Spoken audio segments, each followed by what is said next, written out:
Man, this shirt has been through a lot. I don't know if you guys remembered when I washed this white shirt with all those red clothes that Skitten had, and it turned pink, and I just wore it anyways because it looked pretty good pink.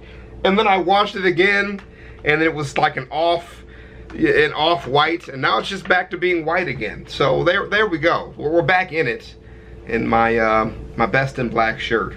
So now we're back for some more High School Love Affair Part 2 from Young Don the Sauce God. Thank you guys for your support and your patience and waiting for all this stuff. I started editing vids again for the gaming channel and Skitten's channel, and we got everything fixed up, I think, for the Patreon now. We're just waiting for the other artists to get back to us for our other art for that, so just be patient for that. But then should have shirts again next month. There's a sale right now on ChavezzSlovakia shirts. I think all shirts are now $20. So make sure you pick some up now if you want to do that. Postcards will be a little late this month, but again, the stuff just ran late, and so I won't even get the next postcards until Saturday. You know what? We'll send out the vinyls. That's what I decided to do. We'll send out the vinyls this month, and then we'll do the other postcards. I just decided that right now. That'll be the plan. So let's get into it. My High School Love Affair Part 2 from Young Don the Sauce God. I gotta shoot some vids today and apparently go to the store. So that's what we're doing now. I just made myself busy. Let's get it. What's up, fam? In case you haven't seen part 1 to this video, make sure you go ahead and watch that. You can click the card in the top right portion of the screen, or you can go ahead and see it in the links down below. You really gotta watch it before you watch this one. So if you haven't, go ahead and do that. It won't make any sense. It wouldn't even make any sense. Why are you even here still?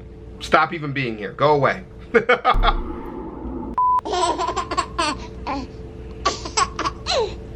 So there I was, confused and afraid. How the fuck did I get myself into this situation? Yeah. Apparently, Sam had told Ty that Marcus heard about me from one of his boys who saw Ashley coming over to my house one day after school. Oops. You see, I wasn't built to handle a situation like that. I grew up soft and sheltered, and I had never been in any form of confrontation at the scale that we are talking about. I mean, this was the kind of dude that would literally murder me if he had the chance. A straight up thug. Like, while I was at home playing Minecraft and shit, this nigga was out here selling grass and jumping niggas. So shortly after learning about my imminent doom, I went over to Justin's house, who lived just a couple houses down from me. His house was pretty much the headquarters for our squad. I get there, and shortly after, Manny shows up. I give them the story, and after they thoroughly roasted me for getting myself into this predicament over Ashley, who, let's say, they didn't think she was,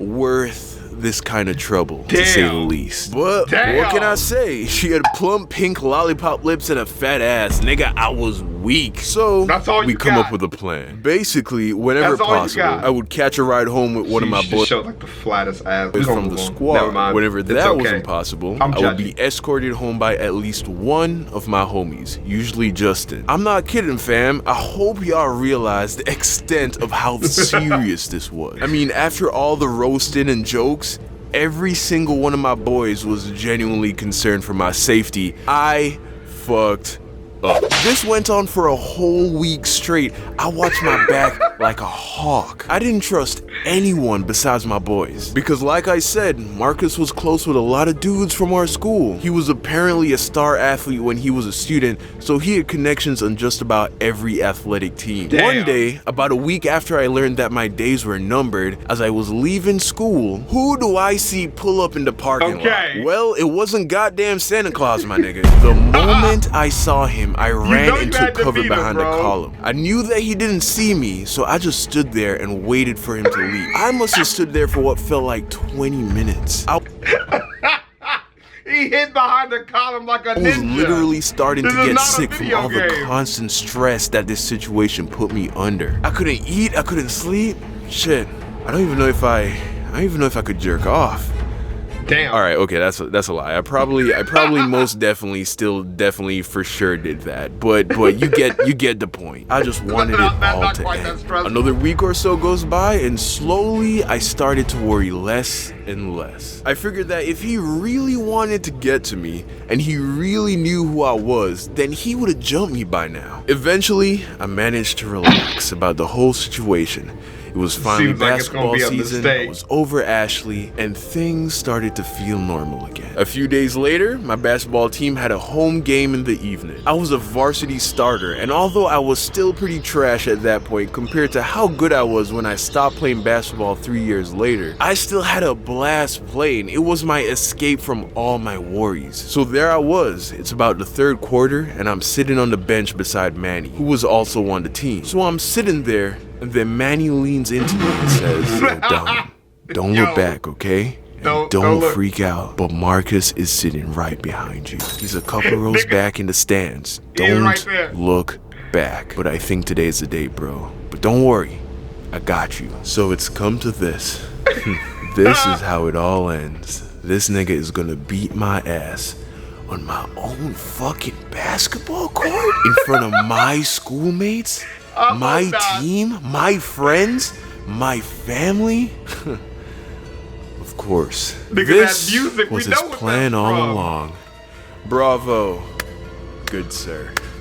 Bravo. You remember how when Kobe Bryant got charged for raping a girl? Wait. Hear me out. Yeah. If you remember, when he was going through all of that, instead of crumbling under the pressure on the court, he rose to the occasion and played it phenomenally. Almost as if to prove his very innocence on the court. Well, I did the opposite of that. You could see my guilt and anxiety with every move that I made. It must have been so bad that even the coach saw that I was way more ass than usual and ended up benching me for the rest of the game. Fast forward a little later, the game is over, and I don't even remember if we won or lost. I had bigger shit to worry about. So we all emerged from the locker room, and Manny and I are standing side by side. We decided that whatever I had coming to me, we were gonna face it together. We exit the building, and there he was, just talking to some of my teammates. But something told me that I wasn't gonna get my ass beat that night. Manny and I stick around for a bit, and then he left. The nigga just left. And I am sure that he saw me. I was awashed with relief. I go home and run into Ty's room, and I tell him everything that happened that night. And when I was finally done telling him the story, he bursts out laughing. He says to me, "Yo, bro, didn't Sam tell you, dog?" What do you mean, didn't Sam tell me? Ty looks at me and says, "It was a prank, bro. Marcus never found out about you, you lucky ass nigga." And that might have been the first time in my life where I was equally furious and overwhelmed with joy at the same damn time. I gave Ty some shit about it, went into my room, locked my door, and went to bed. And that was the end of my high school love affair drama. Bro, it was a prank? That's why I don't fuck with pranks like that. Of the story, don't be a hoe, cause that shit never ends well.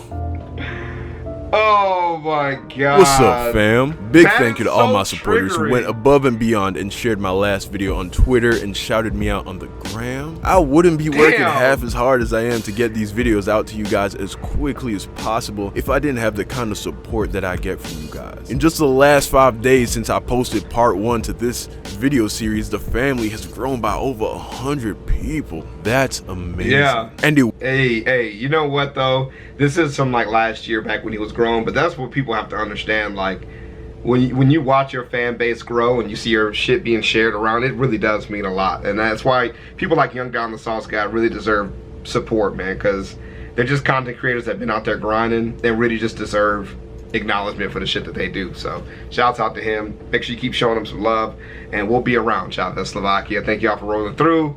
No wonder y'all been bothering me to see the end of this damn video. God damn. I'm so mad right now, but I'll see y'all though, man. Peace. God damn.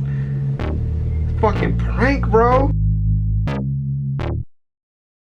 Crocs, Crocs, Crocs, Crocs, Crocs, Crocs, Crocs, Crocs, Crocs, Crocs, Crocs, Crocs, Crocs, Crocs.